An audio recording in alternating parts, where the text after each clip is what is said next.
नमस्कार दोस्तों, स्वागत है आप सभी लोगों का फिर से एक बार मेरे इस यूट्यूब चैनल सिंग स्टडी पर। तो आज का ये वीडियो बहुत ही इंटरेस्टिंग होने वाला है, क्योंकि इस वीडियो में हम सीखने वाले हैं किरचॉफ का नियम। क्या भाई? किरचॉफ का नियम। तो ये वीडियो को स्किप ना करें, एंड तक ज़रूर देखें भाई। तो क्या है भाई किरचॉफ का नियम? तो किरचॉफ आप देख सकते हैं लिखा है, किरचॉफ ने परिपथ के जिन दो नियमों को बताया है वो इस प्रकार हैं। तो प्रथम नियम इस क्या कहता है इनका? प्रथम नियम है किरचॉफ का धारा नियम। किरचॉफ का धारा नियम आप देख सकते हैं, किरचॉफ्स करंट लॉ। फिर द्वितीय नियम इन्होंने जो दिया है उसका क्या नाम है? किरचॉफ का विभवांतर। तो अब हम इन्हीं के बारे में डिस्कस करने वाले हैं, तो आप इन तक ज़रूर बने रहिए। तो आगे बढ़ते हैं, देखते हैं इनका। तो भाई किरचॉफ का पहला नियम क्या कहता है, इसको देखते हैं हम। तो किरचॉफ का पहला नियम, तो इसमें देख सकते हैं आप लिखा है किरचॉफ के धारा के नियम की परिभाषा। तो यहाँ से शुरू करते हैं अब हम। किसी विद्युत परिपथ में किसी भी बिंदु या संधि पर मिलने वाली धाराओं का बीजगणितीय योग, यानी आप इधर से समझ सकते हैं कोई यहाँ पर संधि है, उससे धाराएं ये इस प्रकार से जा रही हैं। ये धाराएं इस प्रकार से जा रही, कोई यहाँ से धारा जा रही है तो कोई इसकी तरफ आ रही, संधि की तरफ आ रही है, तो कोई भाई जा रही है। ये आप देख सकते हैं यहाँ पर। तो देखिए जो धारा संधि की तरफ आ रही है उसको प्लस से हम ऐड करेंगे, और जो संधि से दूर जा रही है जिसके तरफ देखिए तीर का निशान ऊपर लगा है, जैसे कि ये वाली माइनस में लिखेंगे, और ये वाली भी माइनस में लिखेंगे, ये वाली, और जो ये आ रही है इनको प्लस में ऐड किया जाएगा।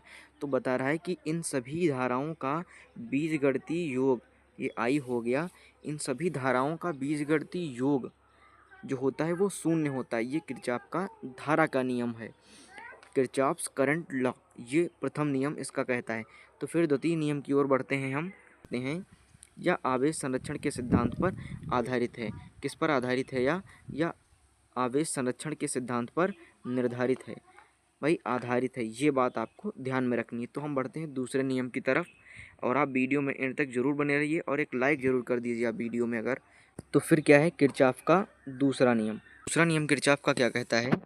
दूसरा नियम कहता है भाई किरचॉफ के विभवांतर के नियम की परिभाषा। दूसरा नियम था जो, वो किरचॉफ के विभवांतर का नियम इस प्रकार से था, किरचॉफ्स वोल्टेज लॉ। तो क्या है ये? यहाँ से पढ़ते हैं अब हम। किसी बंद लूप या परिपथ में विद्युत वाहक बल, जिसको ईएमएफ शॉर्ट फॉर्म में लिखते हैं, का बीजगणितीय योग उस परिपथ के प्रतिरोधकों के सिरों पर उत्पन्न विभवांतरों के बीजगणितीय योग के बराबर होता है। या आप दूसरे शब्दों में अगर आपको नहीं समझ में आए तो आप इससे समझ लीजिए, किसी लूप के सभी विभवांतरों का बीजगणितीय योग। कोई लूप है, उस पर जितने भी विभवांतर हैं, जितने भी भाई विभवांतर हैं, उन सभी का बीजगणितीय योग जो होगा वो क्या होगा भाई? शून्य होगा। बीजगणितीय योग जो होगा वो क्या होगा? शून्य होगा। इसे किरचॉफ का लूप का नियम कहते हैं। क्या कहते हैं इसको? किरचॉफ का लूप का नियम कहते हैं। और यह जो है ऊर्जा संरक्षण पर आधारित है। किस पर आधारित है? ऊर्जा संरक्षण के नियम पर आधारित है।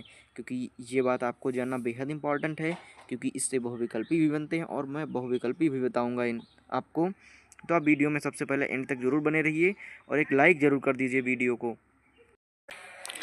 तो फिर इसके बाद ऑब्जेक्टिव क्वेश्चन देखते हैं अब हम। तो मैं नहीं चाहता हूँ कि भाई किरचॉफ का नियम आपको दोनों पता है तो इससे ऑब्जेक्टिव क्वेश्चन आपके ख़राब हो जाएं। तो ये देखिए वैद्युत धारा के ऑब्जेक्टिव क्वेश्चन हैं। तो पहला जो क्वेश्चन है हमारा, आदर्श अमीटर का प्रतिरोध। इसमें ऑप्शन आपको मिलेंगे। पहला ऑप्शन है शून्य होता है, फिर दूसरा है बहुत कम होता है, या फिर बहुत अधिक होता है, या अनंत होता है। तो आप देख सकते हैं यहाँ पर इसका आंसर गिवन है आपका, कितना होता है भाई? शून्य होता है। तो ये जो है आपका ऑप्शन नंबर पहला सही हो जाएगा। कितना होता है? शून्य होता है। फिर क्या है नंबर 2 पर क्वेश्चन आपका दिया हुआ है। क्वेश्चन क्या दिया हुआ है? 100 वाट हीटर के द्वारा उत्पन्न 100 वाट हीटर के द्वारा उत्पन्न 2 मिनट किसके बराबर होता है? तो ये क्वेश्चन है। फिलहाल मैं आपको क्वेश्चन करवाऊंगा जितने इसमें आएंगे, लेकिन तब तक के लिए आप देख लीजिए यहाँ पर आंसर इसका गिवन है। कितना होता है भाई? कितना होता है? 12 गुणे 10 की पावर 3। कितना होता है? 12 गुणे 10 की पावर 3। फिर आगे बढ़ते हैं, 2-4 और ऑब्जेक्टिव क्वेश्चन है, उसके बाद ये क्लास एंड होती है। फिर देखते हैं नेक्स्ट ऑब्जेक्टिव जो है, मैंने आपको 2 बता दिए। फिर क्या है नेक्स्ट ऑब्जेक्टिव, कि व्हीट स्टोन ब्रिज का व्यवहार किया जाता है मापने में। ये व्हीट स्टोन भाई क्या मापने में इसका प्रयोग किया जाता है? तो ऑप्शन आपके पास है, पहला विद्युत वाहक बल, दूसरा धारा, प्रतिरोध, आवेश। तो भाई ये आंसर आपका गिवन है। क्या मापा जाता है इससे? प्रतिरोध। क्या मापा जाता है? प्रतिरोध। तो आप इसको करेक्ट करेंगे। तो मैंने जो बताए हैं वो आई होप आप सभी लोग समझ गए होंगे। फिर दो और क्वेश्चन हैं, उनको समझ लेते हैं। फिर हमारा नेक्स्ट क्वेश्चन है, क्या है भाई? नेक्स्ट क्वेश्चन देखते हैं। किसी धातु के तार को गर्म करने पर उसका प्रतिरोध, अब उसका प्रतिरोध, अब ऑप्शन आपके पास होगा, घटता है, बढ़ता है, अपरिवर्तित रहता है या शून्य हो जाता है। तो आपका आंसर गिवन है भाई कि बढ़ता है।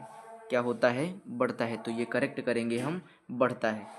तो इससे आपको कोई दिक्कत नहीं होगी। आप चाहें तो स्क्रीनशॉट ले सकते हैं, क्योंकि जो बहुत ही इंपॉर्टेंट ऑब्जेक्टिव क्वेश्चन है और जो डिफिनेशन है मैं उन्हीं को बता रहा हूँ केवल, क्योंकि पेपर आपके बहुत ही नज़दीक आ गए हैं। तो फिर देखिए 5 नंबर पर है ये। 5 नंबर पर क्या है भाई? आप पढ़ सकते हैं, किरचॉफ का द्वितीय नियम किससे संबंधित है? मैंने बताया था किरचॉफ का द्वितीय नियम भाई किससे संबंधित है? किससे संबंधित है? ऊर्जा संरक्षण नियम से। किससे? ऊर्जा संरक्षण नियम से। तो आई होप आप सभी लोग समझ गए होंगे। तो आज की क्लास यहीं पर एंड होती है। मिलते हैं आपको अगली क्लास में। तब तक के लिए राधे राधे, जय श्री कृष्णा।